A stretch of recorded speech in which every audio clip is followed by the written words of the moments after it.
धम्पद की एक एक गाथा जो है पूरी दुनिया के लिए आज बहुत महत्वपूर्ण बनी हुई है। लेकिन ये हिंदू लोग मतलब जो हिंदू जनता है वो तो मासूम है, निर्दोष है, क्योंकि वो जानती नहीं है, पढ़ती नहीं है। लेकिन जो नेता हैं, राजनीति करते हैं धर्म के नाम पर, ये उनके लिए बहुत ज़रूरी है कि ये जो बौद्ध धर्म है ये बहुत उन्नत धर्म है, बहुत विकसित धर्म है। मतलब ये कह सकते हैं कि जो लोग भी बुद्धिज्म को पालन करते हैं, जो लोग भी बौद्धिस्ट हैं, वही असली सनातनी है।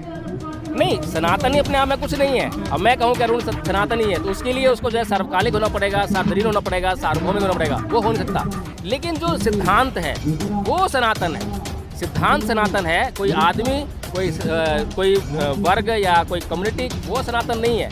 कम्युनिटी हमेशा रंग बदलती है। आज जो हिंदू है वो अगर 1000 साल पहले तो वो हिंदू नहीं था, उस तरह का हिंदू नहीं था। आज जो चमत्कार, पाखंड, रीति रिवाज आज जो वो चल रहे हैं जिन पर जो है वो उस समय नहीं थे, तो वो बदल रहे हैं। लेकिन जो नियम जो कभी नहीं बदलता है उसको बुद्ध ने सनातन कहा है। ना ही वेरेन वेरानी समन्वित अवेरन च समन्ति एस धम्मो सनातनो। ये सनातन है। ये सनातन इसलिए है कि ये कभी बदलने वाला नहीं है।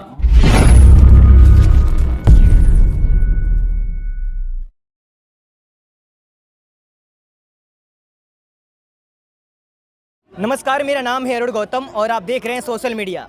आज हमारे देश में सनातन शब्द को लेकर हाहाकार मची हुई है। कोई कह रहा है कि सनातन शब्द या सनातन धर्म कीड़े मकोड़े के समान है, तो कोई वहां पर यह भी मान रहा है कि सनातन ही सत्य है और सनातन के बगैर कुछ है ही नहीं। आज हमारे साथ बातचीत करने के लिए एडवोकेट जय भीम जी मौजूद हैं, जिन्होंने बुद्धिज्म पर गहन अध्ययन किया है और इनकी संस्था का नाम है धम्पद, जिसके द्वारा ये लोगों तक बुद्धिज्म के बारे में बताते हैं। इनसे जानने की हम कोशिश करेंगे कि सनातन का सत्य क्या है। जो लोग भी कह रहे हैं कि सनातन शब्द कीड़े मकोड़े जैसा है, सनातन धर्म जिसको धर्म से जोड़ा जा रहा है, तो सनातन कोई धर्म है या किसी विशेषण का नाम है या शब्द है, क्या चीज़ है सनातन? Thank you Arun. और बहुत अच्छा सवाल ये चल रहा है आजकल जो है, और लोगों को समझना चाहिए कि सनातन शब्द आखिर है क्या। और हमने देखा है, अगर हम इतिहास में झांक कर अगर देखें तो जितना भी काम बौद्धों ने किया भगवान बुद्ध के माध्यम से, भगवान बुद्ध धर्म के माध्यम से जितना भी काम हुआ है, तो जिसका अच्छा गौरव स्थापित हुआ समाज में, तो उसको चुराने का काम जो है ये हिंदू लोगों ने किया है। तो इसी प्रकार से हम देखते हैं जो सनातन शब्द जो है, कुछ लोग उसको सनातन धर्म कह के भी संबोधित करते हैं, सनातन धर्म के बारे में बोलते हैं कि सनातन धर्म जो है सबसे श्रेष्ठ है, सबसे अच्छा है, कुछ भी बोलते हैं। लेकिन सनातन शब्द को हम अगर परिभाषित करेंगे तब पता लगेगा कि क्या वास्तव में ये जो सनातन धर्म जिसको जो हिंदू लोग जो हैं आजकल कह रहे हैं, क्या वास्तव में कोई सनातन धर्म जैसी कोई चीज़ जो है एग्जिस्ट करती है, या वास्तव में ये लोगों को गुमराह करने का एक तरीका है। तो सनातन शब्द जो है, अगर हम देखें धम्पद में एक गाथा आती है कि ना ही वेरेन वेरानी समन्तित कुदाचनंग अवेरेन च समन्ति एस धम्मो सनातनो। यानी कि वैर से कभी वैर शांत नहीं होता, अवैर से ही वैर शांत होता है। और यही एक सनातन नियम है। सनातन नियम है, इसका मतलब ये है कि ये ऐसा नियम जो कि कभी बदलता नहीं है, जो सार्वजनिक है, सार्वकालिक है, सार्वभौमिक है। ये जो 3 शब्द बोले हैं बड़े महत्वपूर्ण हैं। यानी कि सार्वजनिक मतलब हर एक व्यक्ति के लिए एक समान है। वहाँ ऐसा नहीं है कि हिंदू के लिए अलग हो जाएगा, मुसलमान के अलग हो जाएगा, सिख के अलग हो जाएगा। सार्वभौमिक है, पूरी दुनिया में, पूरे यूनिवर्स में जो है ये एक जैसा रहने वाला है, कहीं पर भी बदलने वाला नहीं है। सर्वकालिक है, किसी भी समय में आप इसको इस्तेमाल कर लो, किसी भी युग में चले जाओ। हिंदुओं की तरह नहीं कि आज जो सतयुग चल रहा है कल त्रेता है, तो उसके जो है नियम अलग बदलते रहते हैं, त्रेता में ये होगा, सतयुग में ये होगा, ऐसा कुछ नहीं है। भगवान बुद्ध की जो वाणी है वो आप किसी भी काल में इस्तेमाल कर लीजिए, किसी भी मनुष्य पर इस्तेमाल कर लीजिए, किसी भी देश काल परिस्थिति में इस्तेमाल कर लीजिए, वो एक जैसी बने रहने वाली है। और जैसा कि मैंने ये गाथा आपको बताई है कि ना ही वेरेन वेरानी समन्ति अवेरन च समन्ति एस धम्मो सनातनो, कि वैर से कभी वैर शांत नहीं होता। पूरी दुनिया इसको सुनते ही कहती है कि हाँ यही सनातन है, हाँ यही सच है, और एक ऐसा सच है जो कि बदल नहीं सकता, कोई इससे इनकार नहीं कर सकता। आज पूरी दुनिया जो है इस शब्द को ग्रहण करना चाहती है। आज जो ये पद है, ये जो बात है भगवान बुद्ध की कि वैर से वैर कभी शांत नहीं होता, आज इसको पूरी दुनिया ग्रहण करना चाहती है, क्योंकि आज पूरी दुनिया जो है युद्ध की त्रासदी से त्राहिमाम कर रही है। तो इसलिए ये शब्द जो है बहुत महत्वपूर्ण है, इसको समझना जरूरी है कि जो चीज़, जो बात, जो नियम सनातन है, मतलब हर जगह एक जैसा रहने वाला है, हर परिस्थिति में, हर काल में, हर देश में, तो वही सनातन है।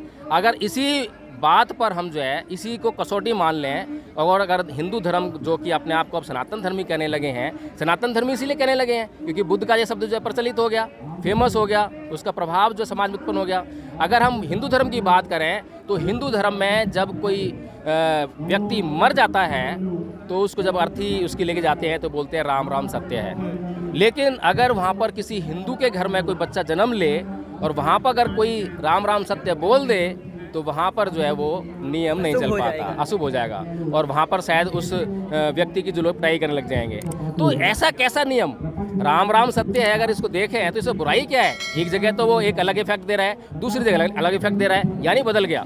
अब जो नियम बदल गया, जो शब्द बदल गए, जिसका अर्थ बदल गया, जिसका भाव बदल गया, वो सनातन कैसे हो सकता है? जिसके नियम सनातन नहीं है, जिसके कानून, जिसके जो भी धर्म ग्रंथ में लिखी बातें हैं, कुछ भी मतलब जो है एक जैसी नहीं है। उनके साथ में युगों की बात चलती है कि त्रेता युग में ऐसा चलेगा, सतयुग में ऐसा चलेगा, द्वापर में ऐसा चलेगा, कलयुग में अलग चलेगा, है नी। अब जो अवतार हैं, अवतार का जो जन्म, जो अवतार लेते हैं जो भगवान जो है हिंदुओं में, जो उनकी कथा कहानियाँ हैं, कपोल कहानियाँ, तो वो कहते हैं कि कलयुग में तो जन्म लेगा नहीं ईश्वर जो है। लेकिन ईश्वर के अवतार लेने की सबसे ज़्यादा जरूरत कहाँ पर है? सबसे ज़्यादा पाप कहाँ हो रहा है? जहाँ पर सबसे ज़्यादा पाप हो रहा है जिस युग में, वहीं तो अवतार की जरूरत है। वहाँ तो अवतार लेगा नहीं क्योंकि अवतार लेता ही नहीं है, इसीलिए अवतार लेगा नहीं। झूठ है, छुपाया हुआ सारा एजेंडा है, और बुद्ध की वाणी को जो है क्योंकि उसका प्रभाव स्थापित हो गया है, उसको जो चुरा लिया गया है। मतलब ये कह सकते हैं कि आज देश में जो भी वैदिक ब्राह्मण बनते हैं वो लोग इतिहास चोर हैं। बिल्कुल, डेफिनेटली इतिहास चोर हैं, और बहुत ज़्यादा प्रमाण आपको जो है मिल जाएंगे। आप रामायण देख लीजिए, वाल्मीकि रामायण में जब भरत जो है राम से मिलने जाते हैं तो वहाँ पर जो है एक जाम्बाली कथन है। जाम्बाली जो है ब्राह्मण है, जो राजा दशरथ के राज्य में जो है ब्राह्मणत्व का कार्य करता है। अब वो जो जाम्बाली जो है राम को ये समझाता है, राम को जो समझा रहा है वो बुद्ध की वाणी समझा रहा है कि ये जो राग में आप फंसे हुए हो, आसक्तियों में फंसे हुए हो, इनको छोड़ दो, अपने कर्तव्य को पहचानो। कौन दशरथ, कौन राम, ये जो बात बोल रहे हैं जाम्बाली कि कौन दशरथ, ना कोई किसी का पिता है, ना कोई किसी का पुत्र है, अता ही अतनो नाथो, कोई नाथो पड़ोसिया। तो कुल मिलाकर यही है कि यहाँ पर जो है हर एक प्राणी अपना स्वतंत्र अस्तित्व लिए हुए है। उसका जो संबंध हम देख रहे हैं एक दूसरे से जो है वो भ्रामक है। ऐसा संबंध कुछ पाया नहीं जाता, वो संबंध हम बना रहे हैं व्यवहार के लिए। हमें व्यवहार करना है, इसलिए हमने पत्नी लेकर आए शादी करके, क्योंकि जीवन जीना है। जब पुत्र उत्पन्न होता है तो जैसे ही पुत्र उत्पन्न हुआ वैसे उसका अलग एग्जिस्टेंस है। वो पुत्र कभी भी मृत्यु को प्राप्त हो सकता है, पिता कभी मृत्यु को प्राप्त हो सकता है, पत्नी कभी मृत्यु को प्राप्त हो सकता है। उनका संबंध आपस में ऐसा कुछ है ही नहीं जो कि हमेशा बने रहने वाला हो। तो इस तरह से हम देखते हैं कि ये जो जितना भी हिंदू धर्म का आप साहित्य देखते हैं कि इसमें जो है बहुत सारी चीज़ें। अब अगर वाल्मीकि अपने रामायण को लिखते वक्त और वहाँ बुद्ध की बातें करता है, बुद्ध को चोर कहता है, तो साफ साफ सी बात है कि बुद्ध जो है उस ग्रंथ से पहले हुए हैं। और अगर बुद्ध जो है राम से पहले हुए हैं तो राम कहाँ से इतने प्राचीन हो गए? तो इतना जो पाखंड जो हमारे लोगों को समझाया गया है, भारत के लोगों को गुमराह किया गया है, तो इस चीज़ को हमें समझने की ज़रूरत है आज जो है कि क्या चल रहा है। जो सनातन शब्द जिसकी हमने बात की, बुद्ध की एक एक वाणी को ले लीजिए, कहीं से भी उठा के देख लीजिए और कहीं पर भी उसको प्रयोग कर लीजिए, वो हमेशा एक जैसी दिखाई देगी। उदाहरण के लिए एक और मैं गाथा बताता हूँ। अकोछी मंग अवधि मंग अजीनी मंग आहासी में ये चत्तंग पनहंती बेरंग तेसंग नय सम्मति, यानी कि उसने मुझे मारा, उसने मुझे पीटा, उसने मुझे जीत लिया, उसने मेरे को लूट लिया। जो इस प्रकार की बातें अपने मन में बनाए रखते हैं उनका वैर कभी शांत नहीं होता। अब बताइए कौन इससे इनकार करने वाला है? कोई नहीं। और कहाँ इसको आप लागू नहीं कर सकते हो? किस काल में, किस देश में, किन परिस्थितियों में ये बात साबित नहीं होती है? बल्कि ये पूरी दुनिया के लिए बहुत ही महत्वपूर्ण बातें हैं। धम्मपद की एक एक गाथा जो है पूरी दुनिया के लिए आज बहुत महत्वपूर्ण बनी हुई है। लेकिन ये हिंदू लोग मतलब जो हिंदू जनता है वो तो मासूम है, निर्दोष है, क्योंकि वो जानती नहीं है, पढ़ती नहीं है। लेकिन जो नेता हैं, राजनीति करते हैं धर्म के नाम पर, ये उनके लिए बहुत ज़रूरी है कि ये जो बौद्ध धर्म है ये बहुत उन्नत धर्म है, बहुत विकसित धर्म है। मतलब ये कह सकते हैं कि जो लोग भी बुद्धिज्म को पालन करते हैं, जो लोग भी बौद्धिस्ट हैं, वही असली सनातनी है। नहीं, सनातनी अपने आप में कुछ नहीं है। अब मैं कहूँ कि अरुण सनातनी है तो उसके लिए उसको जो है सर्वकालिक होना पड़ेगा, सार्वजनीन होना पड़ेगा, सार्वभौमिक होना पड़ेगा, वो हो नहीं सकता। लेकिन जो सिद्धांत है वो सनातन है। सिद्धांत सनातन है। कोई आदमी, कोई वर्ग या कोई कम्युनिटी, वो सनातन नहीं है। कम्युनिटी हमेशा रंग बदलती है। आज जो हिंदू है वो अगर 1000 साल पहले तो वो हिंदू नहीं था, उस तरह का हिंदू नहीं था। आज जो चमत्कार, पाखंड, रीति रिवाज आज जो वो चल रहे हैं जिन पर जो है वो उस समय नहीं थे, तो वो बदल रहे हैं। लेकिन जो नियम जो कभी नहीं बदलता है उसको बुद्ध ने सनातन कहा है। ना ही वेरेन वेरानी समन्ति वातनंग अवेरन चै समन्ति ऐस धम्मो सनातनो। ये सनातन है। ये सनातन इसलिए है कि ये कभी बदलने वाला नहीं है, उसकी ये क्वालिटी है, इसलिए सनातन है। तो जो लोग भी ये कहते हैं कि जो बुद्धिज्म की कॉपी किया गया है हिंदू धर्म को, इसमें कितनी सच्चाई देखते हैं आप? नहीं, कॉपी कर लिया होता तब भी बात ठीक थी, लेकिन उसको बिगाड़ दिया। कॉपी किया अपने फ़ायदे के लिए, और उसको जो अपने फ़ायदे में किस तरह से इस्तेमाल करना है। अगर कॉपी किया होता तो वास्तव में ये लोग धार्मिक हो गए होते, अधार्मिक नहीं होते, ये दैत्य नहीं बनते, राक्षस नहीं बनते। ये आज जो है धर्म के नाम पे राक्षस बनकर जो है मानव को मानव से लड़ाने का काम कर रहे हैं। जहाँ इतना हिंसा का तांडव मचता है, जहाँ श्री राम को बोलने के लिए इतना जोर लगाना पड़े। अभी साथ में ये मंच लगा हुआ है, ये उदय स्टालिन के खिलाफ जो है यहाँ पर बैठे हुए हैं। अब अगर इनके जो वेद हैं, उनके जो वाक्य हैं, अगर उसमें कुछ सच्चाई होती, पुराण है, रामायण है, महाभारत है, अगर इनके वाक्यों में कुछ सच्चाई होती तो इनके धर्म ग्रंथ कहते हैं कि जब भी कोई व्यक्ति किसी के साथ में इस तरह से धर्म का हानि करता है तो उसके खिलाफ जो है ये यज्ञ करते हैं, मंत्र फूकते हैं। ये है ना इनके पास जो है। तो ये बेतलम में यहाँ बैठे हुए हैं, इनको जाना चाहिए, यज्ञ में बैठना चाहिए, इनको मंत्र फूकने चाहिए। लेकिन यहाँ पर ये वैमनस्य फैला रहे हैं, कि लोगों को भड़का रहे हैं कि जाओ उसे मारो, जाओ उसे मारो, जाओ उसे गिरफ्तार करो। अगर वास्तव में इतना इनके अंदर जो सनातनपन होता इनके वाक्यों में, तो वो तब भी काम करते और आज भी काम करते। आज उदय स्टालिन जो है, जैसे ही वो वाक्य बोला उसने कि ये हिंदू धर्म जो है इसको डेंगू और मलेरिया की तरह जो है समाप्त करने की आज आवश्यकता है, उतना ही खतरा है जैसे डेंगू और मलेरिया होता है, तो जैसे ही उसने ये वाक्य बोला था वैसे ही खत्म हो जाता। अगर वास्तव में ईश्वर जैसी सत्ता होती, कुछ चमत्कार होते और वास्तव में ये ईश्वर की बनाई हुई दुनिया होती, तो ईश्वर की बनाई हुई दुनिया में ऐसे दैत्य, ऐसे राक्षस जो ईश्वर का अपमान कर रहे हैं वो कैसे पैदा होते? तो इसका मतलब यही है। और आज पेरियार जी का जन्मदिन है। मैं बता दूं कि पेरियार जी ने जो है, जब हिंदुओं ने ये बोला कि ये मूर्ति है, इसमें शक्ति है, ये चमत्कार करती है, तो उसको जांच करने के लिए कुछ लोग बोलते हैं पेरियार जी ने अपमान कर दिया। अपमान नहीं किया है, लेकिन जब आप बोल रहे हो कि इसमें शक्ति है तो जांच तो करनी पड़ेगी ना। क्या आपने बोला वैसे ही मान लूँ मैं? वो तो सही नहीं है। तो पेरियार जी ने सिर्फ जो है उसकी जांच करने के लिए मूर्ति को कि इसमें शक्ति होगी तो मैं इसको जब अपमानित करूंगा तो कुछ बोलेगी, तो उसमें जूते बजाए, चप्पल बजाए। लेकिन पूरा दिन जो है जूते चप्पल बजाने के बाद भी वो मूर्ति उफ तक नहीं करी। हालांकि पेरियार जी को जूते मारते मारते हाथ दर्द हो गया, लेकिन उसको कुछ फर्क नहीं पड़ा। तो इससे देख सकते हैं कि सनातन धर्म जो है, जिसको ये हिंदू लोग अब बोलने का काम कर रहे हैं, अगर इनके अंदर जरा सी भी लाज शर्म है तो बुद्ध के धम्म को जो है ये अडॉप्ट करना चाहते हैं, कॉपी करना चाहते हैं, उसको अपना ब्रांड देना चाहते हैं, तो कम से कम उसके गुणों को भी समाहित करें। उसके गुणों के बगैर अगर उसको जो खाली कॉपी करेंगे तो वो तो दूध पानी का पानी हो जाना ही है। अगर बुद्ध के विचार सत्य हैं तो आखिर क्या ऐसी वजह बनी कि बुद्ध के विचारों को नष्ट कर दिया गया? मतलब जो सत्य है वो नष्ट कैसे हुआ भारत में, और ये अज्ञानी लोग आज देश पे राज कर रहे हैं? देखो अरुण, बहुत अच्छी बात तुमने पूछी है। और जो धम्मपथ ट्रस्ट जिसका मैं संस्थापक हूँ और मैंने इस ट्रस्ट के माध्यम से जो अभियान चला रखा है वो है सांस्कृतिक परिवर्तन का। अब ये सांस्कृतिक परिवर्तन क्या है इसको समझने की ज़रूरत है। बाबा साहब डॉक्टर भीमराव अम्बेडकर ने 1956 में धर्म परिवर्तन किया, 1935 में हिंदू धर्म को छोड़ दिया। जो लोग बाबा साहेब के आह्वान पर हिंदू धर्म छोड़कर बौद्ध बन गए थे, तो उनका जो है खाली अभी वर्ग का परिवर्तन हुआ था, वेशभूषा का परिवर्तन हुआ था, मंदिर और बुद्ध विहार का परिवर्तन हुआ था, अपने जो तीर्थ स्थान है उनका परिवर्तन हुआ था। लेकिन जो उनकी संस्कृति है, वो जो पुरानी संस्कृति हिंदू संस्कृति में जो जी रहे थे, वही संस्कृति आज आपको बहुजन समाज में भी देखने को मिल रही होगी। और आप देख रहे होंगे कि आज जो है सबसे बड़ा जो रोग है बहुजन समाज के सामने, सबसे बड़ी जो कष्ट वाली जो परिस्थिति है वो ये है कि जिनको ये संस्कृति समझाने का दायित्व है, वे लोग जो हैं उस संस्कृति का प्रचार प्रसार करने के बजाय वो उसी हिंदू संस्कृति का प्रचार करने में लगे हुए हैं। जैसे कि मैं उदाहरण देना चाहूँगा कि अभी एक भिक्खू है जो कि संविधान बांट रहा है, चीबर पहन रखा है और संविधान बांट रहा है। अब मुझे ये बताओ, वो कभी संविधान बांटता है, कभी आरक्षण, हाँ, कभी आरक्षण चाहता है, कभी संविधान बचाता है, कभी लोकतंत्र बचाता है। ये बताओ कि ये सारे शब्द जो मैं बोल रहा हूँ, लोकतंत्र, संविधान, आरक्षण, ये जो है कौन से शब्द हैं? क्या धार्मिक शब्द हैं ये? बिल्कुल नहीं, ये तो प्योर राजनीतिक शब्द हैं। जिनको राजनीति करनी है उनके लिए ये तो शोभा देता है, लेकिन ये भिक्खु को जो है धम्मपद बांटना चाहिए, बुद्ध है धम्मा बांटना चाहिए लोगों में जो है। और जब कोई आरक्षण की बात करता है कोई भिक्खु, तो वो जो है उस समुदाय का हो जाता है, वो पूरे मनुष्य समाज का नहीं होता। लेकिन बुद्ध ने जो अपना धम्म दिया वो सभी के लिए दिया।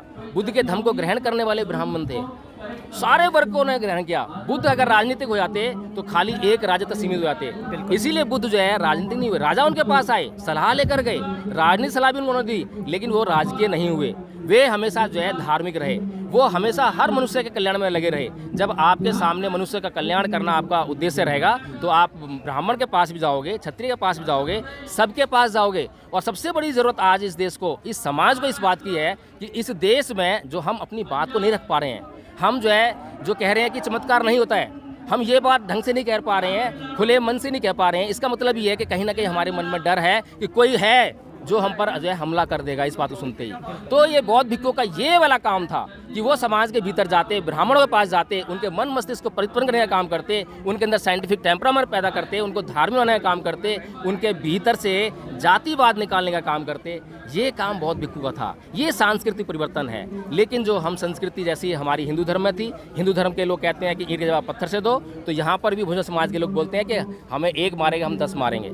वो ये नहीं बोलते कि ना ही वेरेन वेरान इसमें अचानक। बुद्ध की वाणी तो ये है, हिंदुओं की वाणी वो है कि ईंट के जवाब पत्थर से देंगे, साम दाम दंड भेद कुछ भी करो, विजय प्राप्त करो। ये हिंदू संस्कृति है, लेकिन बुद्ध की संस्कृति अलग है। लेकिन बुद्ध की संस्कृति को समझना बहुत जरूरी है। जब बौद्ध भिक्षु नहीं समझ पा रहे हैं तो भोजन समाज कहाँ से समझेगा। और इसीलिए जो है आज जितना भी राजनीतिक एजेंडा चल रहा है भोजन समाज के लिए, मैं बता दूँ अरुण तुम्हें जो है कि बाबा साहब डॉक्टर भीमराव अम्बेडकर ने एक बात कही थी कि हमारी जो सभी समस्याओं की जो चाबी है, जो हल है, वो राजनीतिक सत्ता में है। ये बात कही थी। बस इसी बात को पकड़कर जो है चंद्रशेखर आज़ाद भी आज घूम रहे हैं, मायावती भी आज घूम रही हैं, सारे लोग बहुजन समाज के जो है इसको करके घूम रहे हैं। लेकिन बाबा साहेब ने दूसरी बात भी कही थी कि अगर राजनीतिक सत्ता को प्राप्त करना है और उसको चिर स्थायी बनाए रखना है तो उसके लिए अपनी गैर राजनीतिक जड़ों को मजबूत करना पड़ेगा। अगर आपकी गैर राजनीतिक जड़ें मजबूत नहीं हैं तो वो चिरस्थायी बनने वाली नहीं है। मान्यवर साहेब कांसीराम जी ने, बाबा साहब डॉक्टर भीमराव अम्बेडकर ने जितनी रिसर्च की थी, कांसीराम जी कोई अपनी रिसर्च नहीं है, सारी रिसर्च जो है बाबा साहेब ने की और जो उन्होंने लिखा उसको कांसीराम जी ने पढ़ा।